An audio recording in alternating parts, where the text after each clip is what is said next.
అయ్యప్ప దీక్ష విధానం అనేది అసలు దేనికోసం అనేటువంటి ఒక ప్రశ్న వస్తుంది.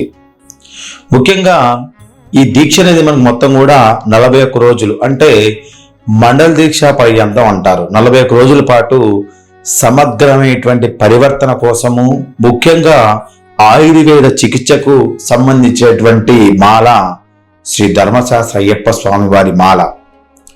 ముఖ్యంగా మనశ్శాంతి, ప్రతి ఒక్కరు కూడా స్వామిని స్వరూపంగా చూడటం ద్వారా స్వచ్ఛతమైనటువంటి ప్రేమని పెంపొందించుకోవడానికి, భావనల మొత్తాన్ని కూడా నియంత్రించుకోవడానికి, అహంకారాన్ని మొత్తం తొలగించుకోవడానికి ఒకే ఒక మార్గము శాస్త్రమాల, అయ్యప్ప స్వామి మాల. ముఖ్యంగా ఈ యొక్క అయ్యప్ప స్వామి మాలలో మరి కొన్ని నియమ నిబంధనలు పెట్టారు మనకి. మరి ఈ నియమ నిబంధన వల్ల మనకి ఎలాంటి ఫలితం కలుగుతుందో తెలుసుకోవాలి. ముఖ్యంగా మనము ఉదయం 4 గంటలకి, అంటే దీన్ని మనము బ్రహ్మ ముహూర్తం అంటాం. కాబట్టి ప్రకృతి యొక్క ప్రశాంతమైనటువంటి ముఖ్యమైనటువంటి సమయం మనకు ఈ యొక్క బ్రహ్మ ముహూర్తం. కాబట్టి అందరూ కూడా ఖచ్చితంగా మాల వేసుకున్న వాళ్ళు 4 గంటలకి బ్రహ్మ ముహూర్తంలో ఖచ్చితంగా లేవాలి. ఇక పూజా సమయం విషయానికి వస్తే, మనసు మరియు ఆత్మకి సంబంధించేటువంటి విషయంలో దాన్ని మనం కేంద్రీకరించాలి. అంటే పూజ పైన మనము కేంద్రీకరించాలి. కాబట్టి మనము సూర్యోదయానికి ముందు మరియు సూర్యాస్త సమయానికి మనము ఈ యొక్క పూజ 2 సార్లు మనము పూజ చేస్తూ ఉండాలి.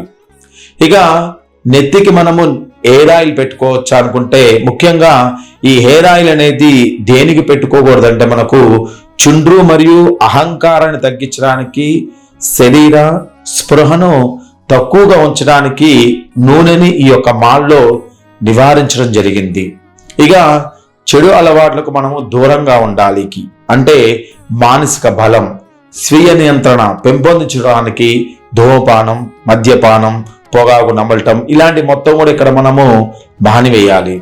ఇక చల్లటి నీటి స్నానం చేస్తూ ఉండాలి.